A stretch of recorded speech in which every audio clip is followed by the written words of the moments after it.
chairs all the time, and then I became a different version of myself. I cut my hair, and changed my life. And now you're back. Now I'm back, goddammit. Thank you so much, gentlemen. Enjoy your break. Loud Swain, everyone! Find a shirt, find a shirt! And Richard Spade Jr. And Mike Borhoff, who today gave me some of the best advice ever after I spent 20 minutes in the band's room talking about my feels, which I'm sure they loved. He just looked at me and went, be a robot. And I think we need that shirt too. Just be a robot. Hashtag Borhoff. Be a robot. Just be a robot. Everyone. I just came on stage and my feet got sweaty. Just like that. Huh. It's because of you. That's what you do to me. That's hot. Wait, who has never met us before? A few of you. Okay, all right. I can afford to pay that number of therapy bills today. That's going to be fine. Okay, that's great. Okay. Usually it's like, oh, lots of us, and the Disney mom is cussing. I'm already scared. I'm like, fuck yeah, you're scared. Fuck this. Yeah, it's going to be fine. You're all going to be fine. We're all going to be fine. It's okay. We got you. So bright. They're bright, and everybody's so quiet. How do we feel today? Does everybody feel tender? No? Okay. Do we just feel tired? Oh gosh. I keep forgetting that this is like the end of the day. What time is it? Like 4 o'clock? 3:30. Pretty close. 3:38. Yes. I just had a coffee, so we'll see how this goes. I just had They're gonna talk really fast or poop? I just had a very, very hot wing, so same. What a combo you're gonna get in here. Chicken tender. Right in the fire, if you know what I mean. Yeah.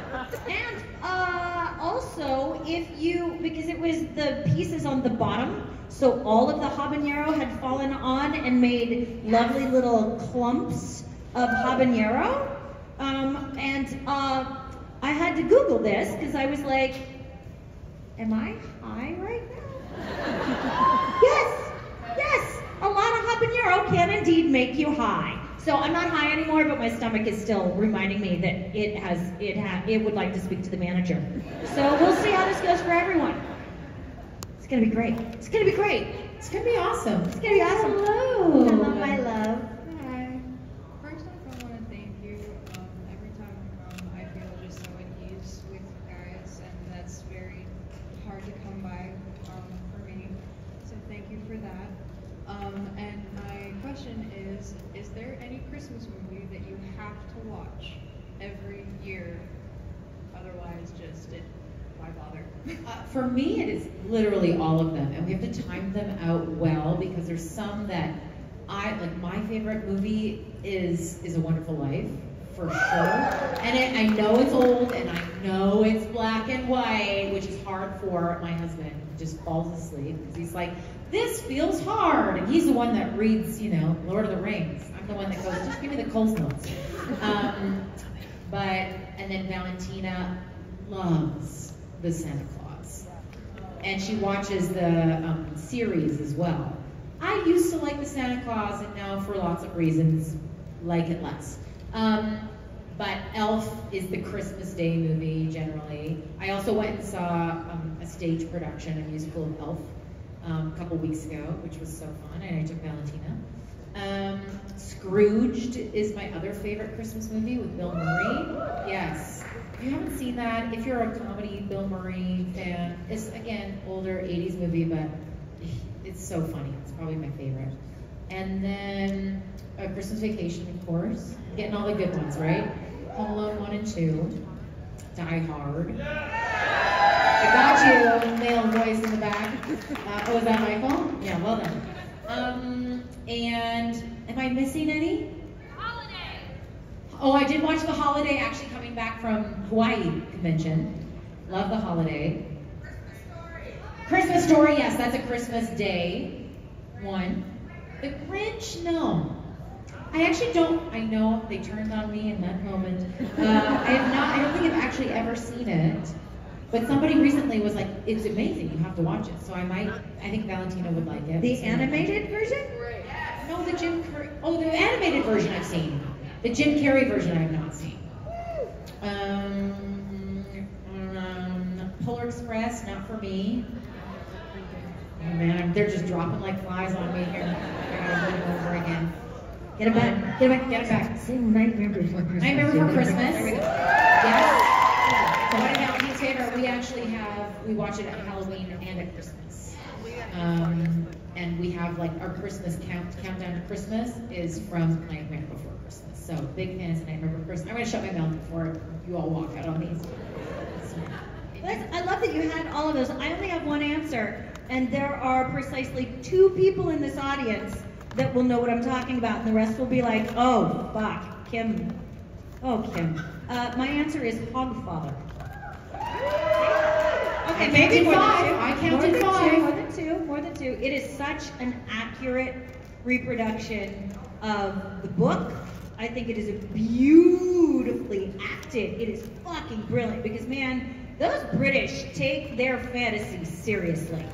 There is none of this like, oh, I'm playing a fairy, ha ha ha. They're like, I will fuck your shit up.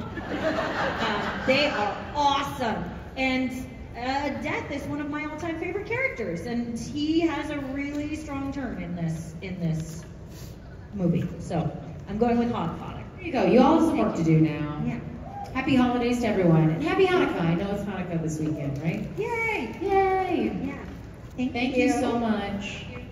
I'm glad you're here. Hello. Hello. Ladies. Yes. So I teach body positive panels at cons that I go to. I would love a piece of advice from each of you that I can share with people who come to my panels to work on feeling better about themselves and living their best life. I love that you do that. Thank you. Yes, thank you. I'm trying to think of something like a succinct thing that you can go, this is, something that I'll give you 2 things that I have said many, many times on panels, so nothing new and probably, honestly, not original content, so my apologies, but I give my body grace to shift and change through each season of my life without applying value, worth to any version over another. Woo! Yeah. Isn't that nice? There, I did it for you. Which means my body throughout my life has changed in size, shape, weight, jean size, dress size, everything. And when I was younger, I worked so hard to remain in one size forever. If I lost weight, I was like, this is it! I've reached the thing, and this is it forever. And then if I gained weight, I immediately thought I was a failure. And now I go, in this season, my body wants to live here. In this season, my body wants to live here. And I grant it grace to live peacefully without condition from me in what season it feels the healthiest to live. And then the other thing that I know you've heard me say is that I do not apply morality to food.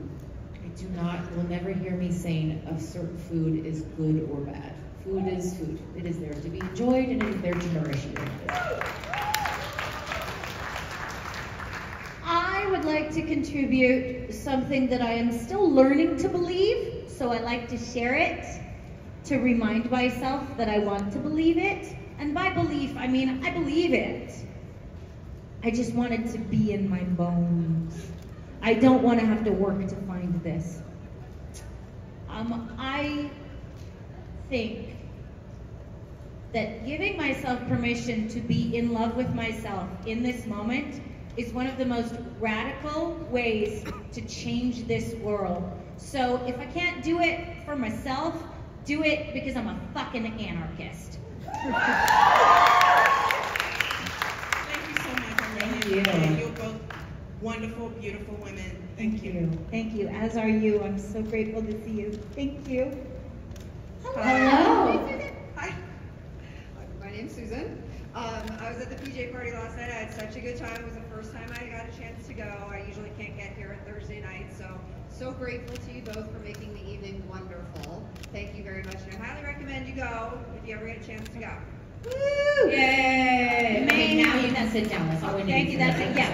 But I was curious if you had a family tradition or a holiday holiday tradition you had as a kid that you hated and won't do with your kids? Oh yeah, yes. Everyone's sitting around and staring at you as you open presents. Like I have strong reactions to expectations anyway, and I have strong reactions to other people's reactions, and that is fucking hell. I'm like, what if I'm not happy enough? What if I'm overly happy? Is this all I'm getting? What am I can't fucking appreciate the moment when everybody's staring at me. We're like that with birthday presents too. So it's just like, well, I don't know, whatever the fuck you want to open them, they're fine, there they are. Go for it. Like, I try to parcel them out for my daughter because she's like a Tasmanian devil. She just dives head first into it, and she's like, mine are all open, can I help you with yours? I'm like, I guess you're gonna help me with mine too. But trying to alleviate a sense of obligation, I don't like that. I like it to be in the moment, your reaction, you are free to have your reaction. I'm not gonna judge your reaction no matter what it is. So that's what I didn't like. I didn't like the, let's all sit here and stare at each other. I don't understand that. I think a lot of the things that we do, I actually did as a kid that I loved. I grew up on a farm. A lot of the traditions that I do with Valentina, I find very nostalgic. Like, she has her own little Christmas tree in her bedroom. And she doesn't have a big bedroom. We don't have a big house. Yeah, we don't have a big house, and I didn't grow up with much money, so I know my parents put a lot into Christmas to make us feel special. And there were a lot of gifts at Christmas. It was always like, whoa, every year it was like, look at the pile. Now, my husband's Mexican, and the traditions are not the same. Christmas is not a big gift-giving holiday. And so he didn't want to really participate too much in the consumerism of the holiday. Loves it otherwise. So we kind of have a rule that we deviate from for sure, but we have the something you eat, something you want, something you need, something to eat, something to read. So that she doesn't, and then she gets to ask for what she wants from Santa, obviously. But we try not to do too many gifts, and obviously sometimes we just get excited, and you do you. But we do a lot of traditions, and she really loves it. I can tell that she's a very nostalgic child. She also likes to like hoard things. Like, I'm cleaning her room, she'll be like, no, that was from the time that we went to Dairy Queen, March 3rd, 1989. I must keep it forever. I'm like, fuck my face. Don't. Pardon me. And so she's quite nostalgic. But one thing that is different is we always make cinnamon buns every morning. So the rule was always, you gotta have breakfast before you open presents. My husband will make fresh cinnamon buns in the morning. You have to eat something before God knows what you're gonna eat all day. And then the meals for the rest of the day are, Jose will make like a cheese charcuterie board that we will just nibble on throughout the day. And Valentina hates that, and I don't care. And then for dinner, we always do something because Jose is a chef, and so he likes, it's an opportunity for him to be in the kitchen all day, which he loves, to do something interesting. So sometimes we'll do duck confit. This year, I think he's gonna try to do beef Wellington. And she fucking hates that. And I don't care. I don't care. Because you know what? It's my fucking Christmas too. Yeah. So don't forget, grown-ups, it's your Christmas too. She's got enough. She'll have Lego to keep her busy while I enjoy my beef Wellington. So thank you. Thank you. Thank you. Hello. Hi. My question is for Kim. So we all know that you were Disney mom for the 2000s kids like myself. Great babies. And I've seen your mother advice, stuff like that on Instagram and TikTok and stuff like that. I really love that. My question is, was there anything that you took from Carrie on Sweet Life and her character and applied it to Jody Mills in Supernatural? Oh, what an interesting question. Is there anything that, yeah, life is better with a shotgun.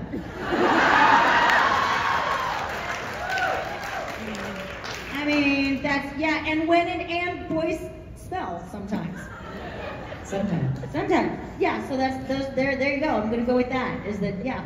Like, if you look at the transition, if Carrie Martin had had a shotgun and known about machetes and vampires, things could have been different for them in that hotel.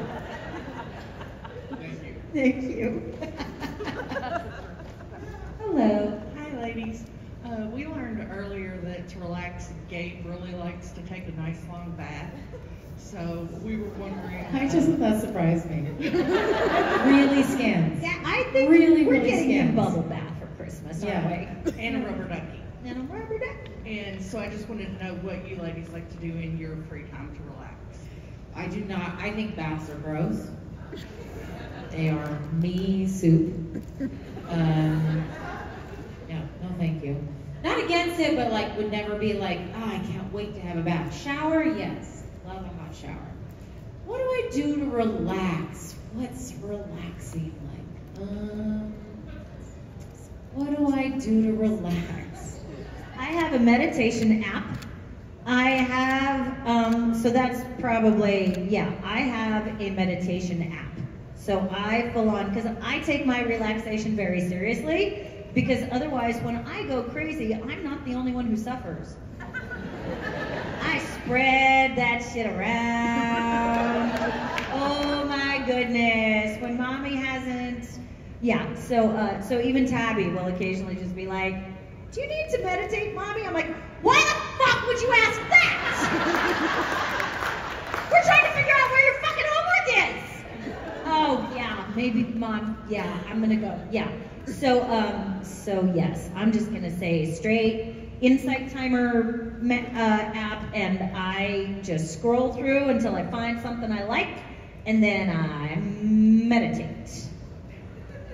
I guess I do go for walks, but here's the thing that's funny about me is that I am an introverted extrovert, so I really do relax and get resourced through conversations with friends. Usually one-on-one is better for like strength, like calming my system. Because when I'm left to my own devices, sometimes it's not pretty. Sometimes I just will spiral. I think probably a lot of us will do that. And so it's so nice. I've really developed very close, intimate friendships with people who are a great reflection for me, and that I can go, I'm having a hard time seeing straight in this specific situation, and they're so helpful for that. So it's maybe not the thing I do to like relax in the bubble bath sense, but it is in the like real life calming my nervous system, recalibrating, real true self-care sense is to develop relationships with people who sometimes can see you better than you can see yourself, and to trust that.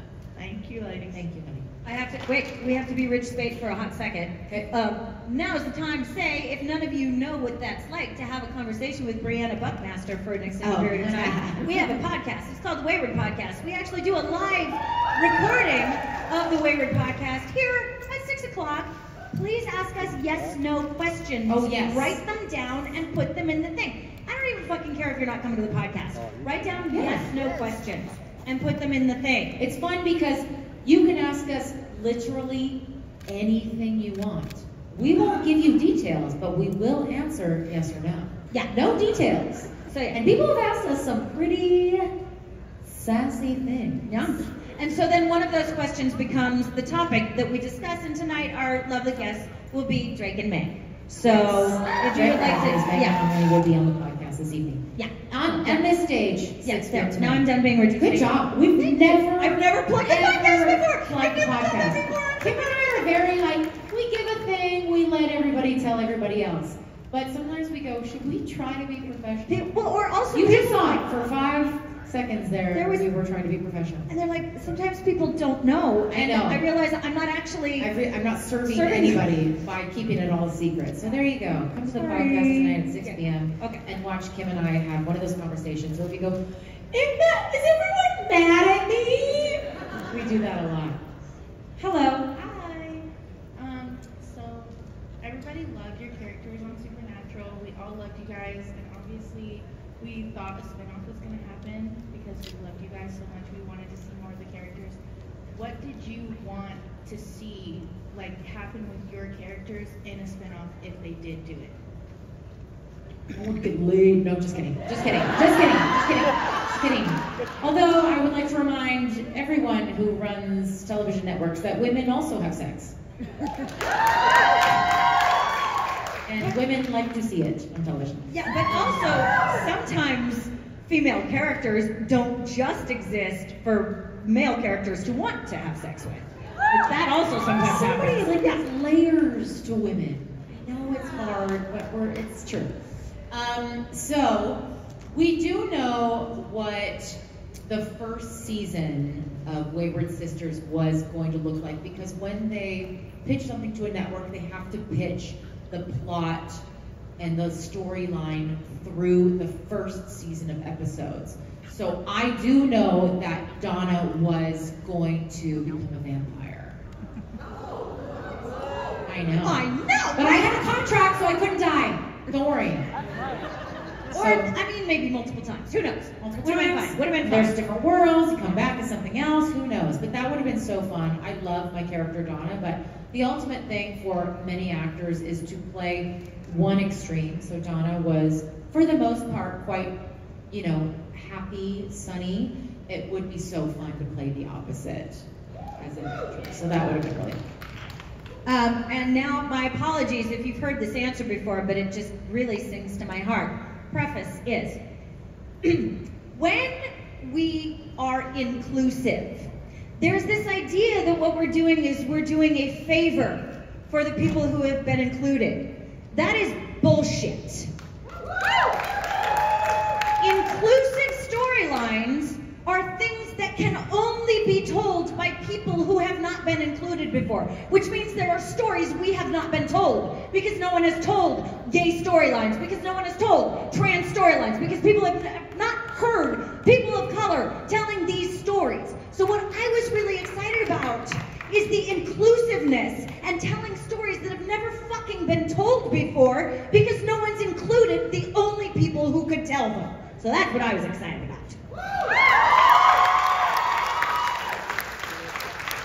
And that is not to take away from the times those stories have been told, because that's how I learn as a person of privilege, and I recognize that what that means is that I haven't had to learn lessons, because the lessons haven't always applied to me. And so we've all saw Supernatural, this show, evolve and expand in ways that told us stories that we didn't even realize could be stories. Because, oh my God, look at, like fucking Charlie. Right? So I'm not saying that Wayward Sisters would have been the first in that. I'm saying Wayward Sisters would have been more of that. More of that. More of that. More of that. So, thank you. Thank you. Thank you. Hi. Hello. My name's Gwendolyn, and I wanted to ask, say it was like 2050, and y'all could get any kind of cybernetic enhancements, like a third arm, or a third leg, or various other appendages. What year is it now? 25 years from now? I don't know. I'd be fucking old in 2050. If I get a cyber something, Yeah, what would I like an get? extra arm, extra leg, more toes. What do you want? I probably am going to need a new hip by then. There's all these things that I'm like, I'm just gonna need it. So I'm glad that there are advancements in medical technology, but Nothing, because I'd have to give them my email address, and do you know how much spam I get off of that shit? we check into a hotel, and they're like, that's great, man, we have you in for 2 nights. Can I just get your email address? And she'll go, no, you may not. And they'll go, it's just for, she's like, it's okay, you don't need it.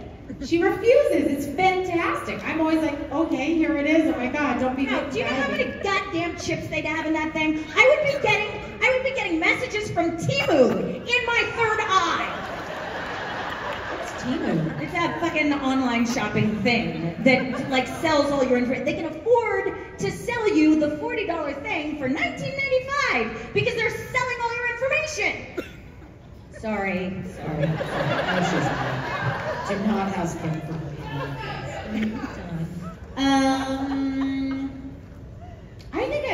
probably want, what I care about most is, yes, I think I take good care of my body. I pay attention to not only, what it looks like is very secondary to me in terms of like, especially as you get older, is how things are functioning, especially your limbs and things like that. But as I'll get older and I watch my mom start to, you know, she's got Alzheimer's, and so I really want to be the oldest woman with this exact same brain. You know, I really want to make sure I'm fucking sharp, and so I do everything in my power now to, you know, study about, you know, we were just talking about cold plunges and neural pathways and things like that. I do study a lot about that stuff now because I know it's just like, we're getting old, it's not gonna happen. So I suppose if I was unsuccessful, I would like to have, I'm like the Tin Man, I'd like a new brain. That was the Tin Man, right? Scarecrow. No, that's a Scarecrow. God damn it. God damn it. I'll see myself out. Thanks so much, everyone. Have a great weekend. Thank you. Don't ask her what Hogwarts house she's in. Just don't. Don't. Okay. Yeah. I have no idea. I have no idea. Thank you. Thank you. Hi, my name's Arabella. I want to thank you guys because you guys have been huge inspirations for me for years. I can't even count how many years. I want to know who or what is your guys' biggest inspirations? These days it's my kid. Fuck, she's brave. And yet she's so loving. She is the one kid that, like, when they're lining up and it's time to go inside, but there's another child that's sitting on the floor crying over there, she's like, no. And she goes over there. She is so aware of, she's empathetic. And this is what is inspiring to me. And I am starting at the age of 54 to implement these things into my life. She's empathetic. She cares deeply about other people's emotional experiences, but those experiences don't obligate her.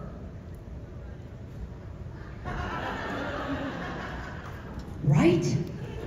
The fuck? What do you mean? What? I can't even separate the two. I'm like, well, if you're mad at me, I must owe you an apology. Sometimes that's not true. So yeah, that is, my daughter is my biggest inspiration that comes first to mind right now, because she is a butterfly living in a caterpillar world. Tattoo. I can't think of anyone specific at this moment, but in general, I am very inspired by people who speak up about things that they know they could potentially get in trouble for, and they speak up anyway. And I was originally going to say women, very inspired by women who speak up. It's a scary thing to speak up as a woman, isn't it? But I'm also really inspired by men who speak up, because really, historically, systemically, men do hold most of the power. And so if a man takes that power and uses it for good and speaks up for those whose voices might shake, very inspired by that. And then also people who are allies. The first one that comes to mind is Jessica Chastain, because there was a story about her refusing to take a movie unless it was in, I shouldn't have started the story, is what I'm saying. What was the one with Someone Google it really the fast. shit pie? Help. Who was in the Help? Who made the shit pie? Octavia Spencer. Thank you. They wouldn't pay Octavia Spencer. They wouldn't pay her nearly the same amount. Jessica Chastain, well, that's bullshit. So I'm not going to do the movie until you do. And then they did. So those kinds of stories are inspiring to me. Anybody that uses their power for good, because there's so many people who are afraid to, for honestly lots of good reasons. So very, very proud of people and women who do that. Thank you guys. Thank you. Hello. Hi, so I grew up rural in the hill country of Texas, and I know you both have now had lots of experiences on farms, and I was wondering if you could tell a story about an experience that maybe folks don't realize what it's actually like to spend time on an active farm. This is a very quick story. So I grew up on a farm, so it was a long time ago. I grew up on a farm just outside of a place called Moose Jaw, Saskatchewan. I know, you can applaud, it's fine. Yeah, very, very small town girl, but I hated it the whole time. I always was a city girl, even though I don't think I'd ever been to a city until I was in middle school. But we had a very small chicken coop. It wasn't a chicken farm, but we had lots of chickens. And when I was little, I thought it was very funny to like run into the chicken coop because then you run in and they get scared and they kind of flap away. But you know who doesn't? A rooster. Holy shit, did that rooster come at me? And if you ever want to learn a lesson, that's the best way to do it. Fuck up.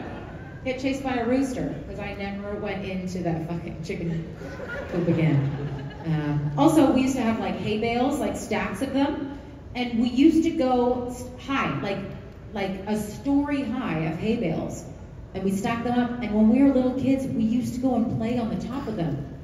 That is so dangerous. My parents didn't give a shit. They were out like combining or whatever. If you fall through the middle of a hay pile and your parents are out working until 6 p.m., you're fucked.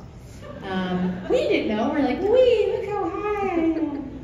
Yes, it was the 80s. What can I say? Yeah, I too have numerous rooster stories.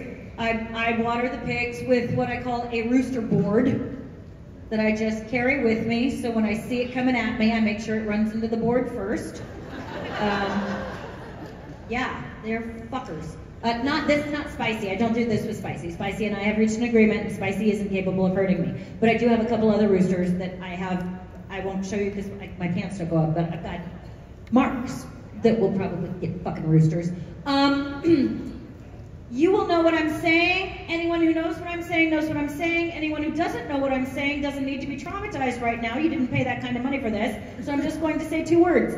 Ducks fucking.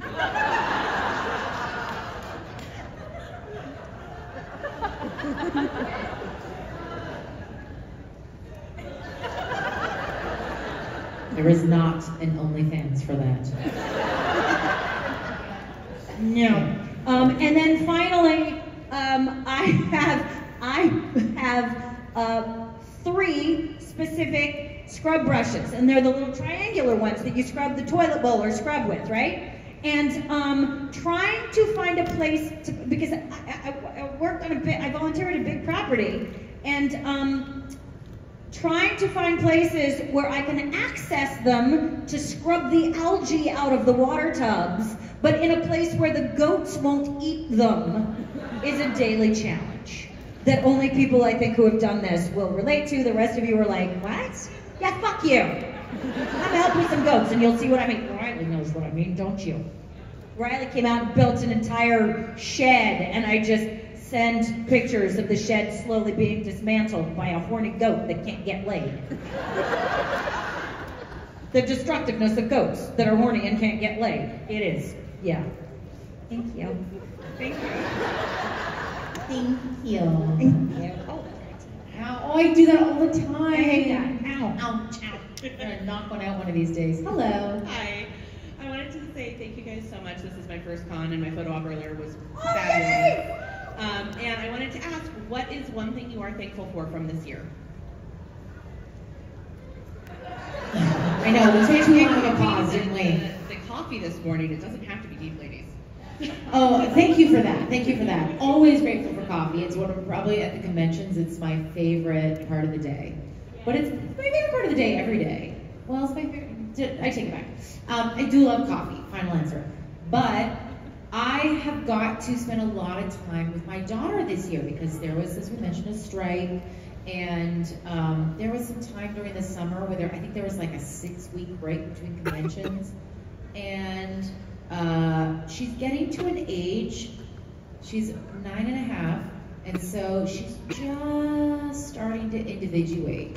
And I spent so many years traveling. I lived part-time in LA for a while. I did miss a lot, or maybe I didn't, but it feels sometimes like I missed a lot in her kind of toddler years, you know. But this year's been really fun because she's starting to get really into things and to be like, oh, I get to be here for this. And it's, as she gets older, you know, she's 9 now, so you kind of go, we're halfway. You got 9 more years, and then she gets to go if she wants to. she won't be able to afford it in Vancouver, luckily.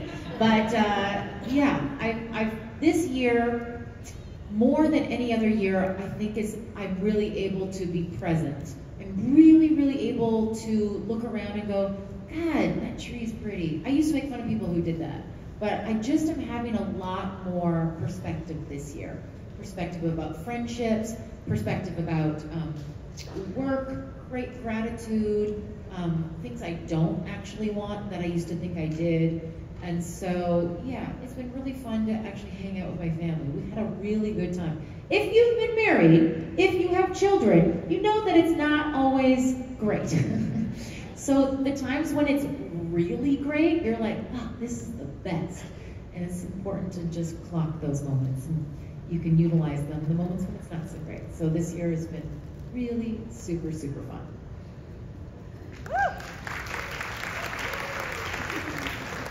I had too much time to think about an answer and I started to cry. But then I got done crying, so now I'm just gonna give you the answer. If you know, you know, and if you don't, I still think this is great advice. This year I really I am very grateful for getting to uncover another layer of my own kind of weird.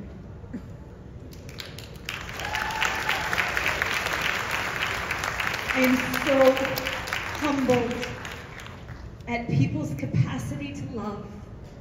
I am so inspired by people's capacity to find joy, and I am so willing to become better at that myself. So that's what I'm grateful for. Thank you, ladies. Hello. Hello. So my question is, if someone was to write your life story, what celebrity would you want to narrate your life story? Neil Gaiman. Morgan Freeman. Final answer. Yeah. I mean, I know you expected more. Yeah. But like, we're these like, yeah. It's like, what name? For me, it was like, well, I mean, I don't know what Neil Gaiman sounds like, but I know your relationship and your inspiration. Well, and that just means that he would have to spend 2 hours thinking about me. Yeah. And I'm thinking about, like, what is the voice that the entire world is really used to hearing audibly, and then they would pay attention. Yes, very selfish, really. Yeah. Yes. Thank you. Thank you. Stand by my choice. I do too, and also those are very uniquely us. Like, yes. I would be forcing him to think about me for like at least 2 hours. Forcing them to hear about me. Forcing them to pay attention. That's great. Desperado. Okay, hello. Hi. So my name's Sarah. This is also my first time at the Supernatural Conference. Welcome. Kim, you've played such a huge role in my grown-up years, playing Carrie Martin as on the Sweet Life Second Cody. So my question for you is, which character had the most impact on your life? Carrie Martin or Jody Mills? Well, I mean, Carrie Martin paid for my baby, and Jody Mills was responsible for everything about me that I like. So that's kind of sixes. Cause not Jody Mills, but y'all. Like, asking to show up as me when all I'd ever been was an image, and like, that was unheard of to me. And now, I was saying this in the PJ party last night, everything I like about myself has either been uncovered or magnified by the Supernatural fandom. So, yeah. Thank you. Hi, my name's Mary, and I just would like to know what your favorite scene was that you played. On Supernatural. Yeah. I mean, the donut scene was pretty fun. Mostly because I know it's like donuts and yay donuts, and also yay tall handsome men. But it was my first scene that I ever shot of the show. My first day on set, first scene. I was very, very nervous. But favorite episode by far was Hibby 911. To me, I was like, it's hard to think of any other episode that I shot. Like, even Wayward Sisters, for me, doesn't hold a torch to Hibbing 911, because that is our love story. Yeah, that's when we met and fell in love. So yeah, all of those scenes, and it was also so fun. Also, we shot what, like every day of that episode, so it was like really the Jody and Donna show for that episode, which Jared and Jensen love occasionally because it means they don't have to work every day. They do love it occasionally. So yeah, I don't know if I could pick a scene from that episode, but the whole episode. Yeah, same with the episode. My favorite scene is the sex talk scene. Yeah, thank you. Hi, Hello. my name is Alex. This is also my first convention. Yay! You're doing great. Yes, I've been waiting like 20 years for this. No. Well done. You were like my idol when you were on Zack and Cody. I just wanted you to be my mom. So I've been wanting this for like 18 years. You're doing great, sweetie. Thank you. I'm proud of you. So my question was, what was one scene you did where you couldn't stop laughing while filming, even if it was supposed to be serious? For both. I'm pretty good about that. It's called corpsing on stage. I used that term with Rich, and he was like, "Oh, I've never heard that term before." Have you guys heard that term, corpsing? It's a theater term. I think that's why. Oh, is that what it is? I think so, because I used it. It gets used in comedy, improv too. So it's strange. He was like, "Oh, I've never heard." He thought I was breaking. Or chalk. You're made of chalk. Yeah, no. It's Anyway, corpsing. corpsing is when you laugh when you're not supposed to. And because my background is in comedy, I'm pretty good about not doing it. Those boys tried really quite hard, and pretty proud that they didn't succeed. But I can't think of a scene. That's okay, I got you. Pick up your chair. Oh God. Pick up your chair. We have to act this one out. Okay. There was a scene. There was a scene. Oh, yes. There was a scene. All right, so set you up. All the angels are in the big, scary, nasty boat, and they've got their angel blades, and they're pounding on the ground, right? Come on, with me. Right, okay, so you got your angel blade in your hand, right? And then all of a sudden, the big scary thing is, and it melts all the fucking angels, and it melts all the angel blades. Again, please keep in mind what an angel blade looks like. An angel blade that was pounded into the ground melts. Handle up. Right, now we come to Jody and Donna coming in. So, this is what it's supposed to look like. The camera's behind us, and we're walking in, and we've got our guns, and we're like, oh wow, shit went down here. Oh fuck, this is all bad. Oh my God, look, scary angel blade melted on the ground. Holy fuck, this is bad. Let's go.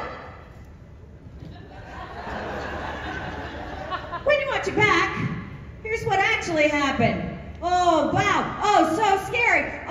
Oh my God, that's a dildo. Okay, here we go. We can't even look at the camera right now because we have to just get through this. So we were supposed to through and turn around and then back away. The camera was right there, but we couldn't stop laughing, so we just kept going. So you get our backs in that shot. And Phil Segretia just cut it out. Just knew what he knew what he was in for if he tried to make it. It was a long shoot, and it was a dildo on the fucking Yes. So that was that. There you go. Does that make you feel like your question was answered? Yes. I love you guys. Thank you so much. Love you. Thank you. Hi. My question is, if you could, obviously on network television, you're not allowed to drop the F-bomb. If you could add the F-bomb to one of your scenes from Supernatural, where would you add it? I feel like we can ask this. No, there's a what's it called? Somebody on Twitter who does this, who puts sweary Supernatural. Oh my God, they make me laugh so hard. Are we inserting or substituting? Your pick. I mean, because the obvious choice is fuck you, Winchester. Yeah, Donna says stuff you, Dean, at one point. She said fuck you, but there's also one where she says shut the front door, and I purposely, I don't know if you watched that scene, I dragged the F out a little longer. Shut the front door. So I think I would just say, shut the fucking front door. Just do a double F. It really lends itself well to most of Donna's things, because she says a lot of like, what are they called when you just substitute, like Malaprop? When it's the wrong thing? Is that a word? A malaprop? Yes, no, but it's when you substitute the wrong word. Oh, the wrong, well, yeah. Certain word. Anyway, yeah, fucking oofda, you know? Okay. Fucking oofda. Okay, that's very Canadian. Okay, bro. Fuck you, bud. Yeah, Wanna get a beer? yeah, bud. I think that there would have been a moment where Jody would have just looked at Claire, and that's the only word she would have said. She just would have gone, Donna and Jody would swear as much as Kim and Briana do, I think. Yeah. For sure. Yeah. I love you both. Love you too, Paige. Thank you. Hello, Riley. There you are. There here I am. So Kim, are there any updates on the book Brownie and Dog? It is not going to happen. What? Oh, I have 3 others in the mix though, so you'll get a book out of me in the future. But no, that one, didn't work. No, and that is on me. That is, I made the choice to pull that plug. Okay.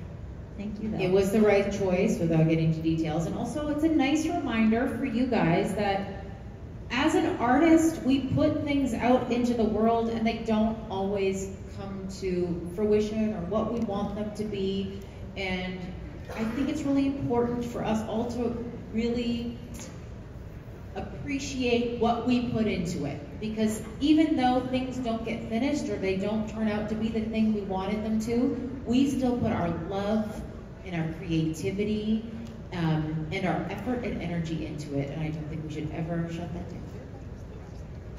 Thank you for asking though. Hello, beautiful people. Hello. My question is for Kim. In a recent interview, one of the boys from Sweet Life had said that they were pitching a final season where they were going to produce it so that you all would be able to keep your jobs and keep the show going. Wait, what?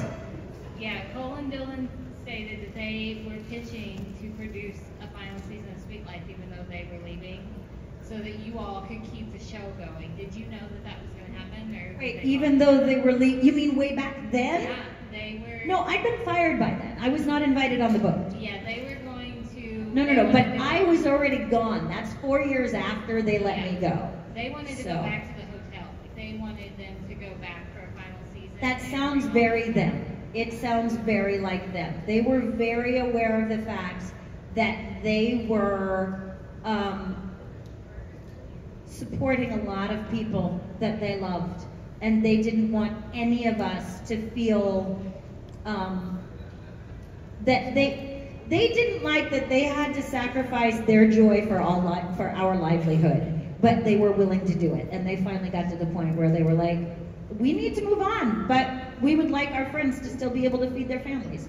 So that sounds, I didn't know that, but that sounds, that scans. Was for them to like give me a time jump and then go back to the hotel and everything be changed, but the same cast members be there. Yeah, I did not know that. I did not know that. Aw, boys. And my little man still trying to take care of me. Oh, good guys. It's a lot of pressure for youngsters, you know. I feel for child actors. Yeah. Yeah. Anyway. But yeah, was that what you wanted me to know that and see what my response was? I did. I didn't know if you did. I did not know that. You're such good guys. Thank you. Thank you for telling me. Aw, I love that. Hi, my name's Michelle. Actually, this is my first Supernatural Con. I am so stoked. Woo! Welcome. I'm a mother of 2 littles, well, now they're teenagers, and a big Disney fan. So my question is for you, Kim. When you started working with the characters Dean and Sam, did you feel like you were working with an older version of the characters Zach and Cody? Yeah. The first time I ever Not saw that much them, older, yeah. Yeah, no, the first time I ever saw, do you want this, y'all, there's new people here, you haven't heard the story. So the first scene I shot on Supernatural was everyone I know and love burning on a funeral pyre. Ready to go. Okay. So I'm like, oof, this is a lot. My kid turned into a zombie. He's died twice. Everybody I know, I had to shoot all my friends in the head. My husband got eaten. This is fucking serious. All right, okay. Familiar as the gate. And then I hear, and I see 2 motorcycles this high flying around a field while they're trying to play football. They're throwing a football back and forth on tiny little motorcycles. I was like, oh, I'm fucked.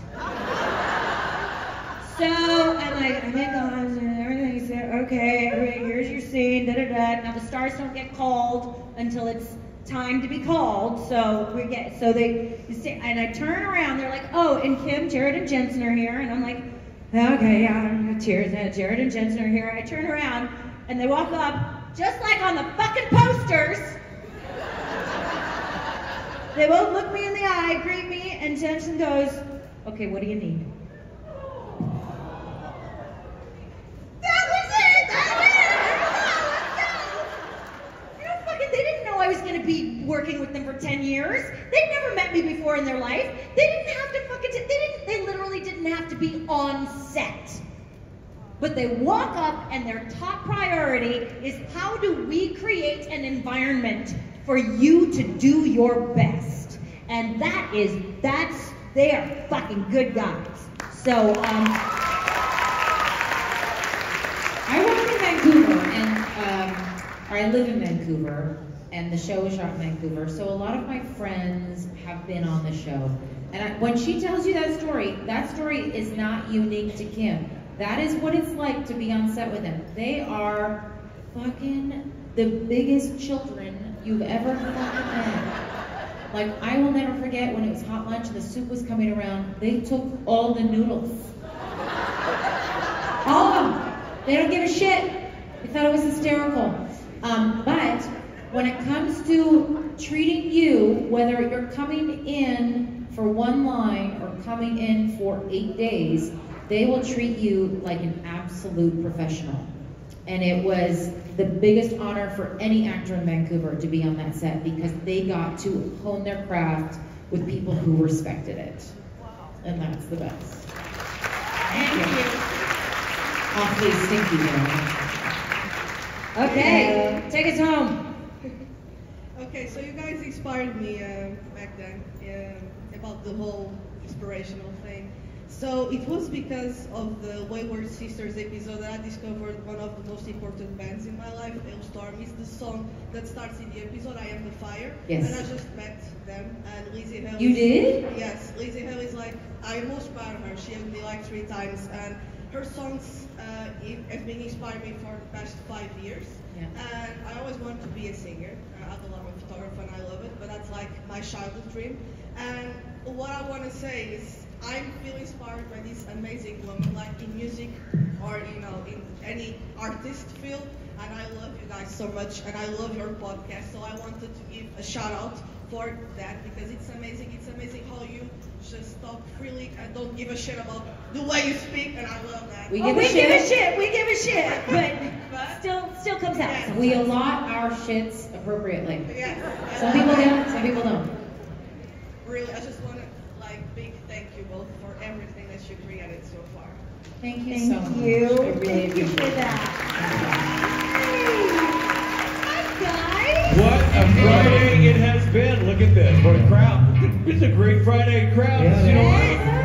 You might not know this, but this is my hometown. I'm from Nashville. Drink. It's a drinking game. You drink every time we say that. Every time we say that Richard's from Nashville. So, yes. Richard's from Nashville. God, you guys are going to be hammered before noon. I know. That's how it works. Ladies and gentlemen, Briana, Buckmaster, and Kim Rhodes.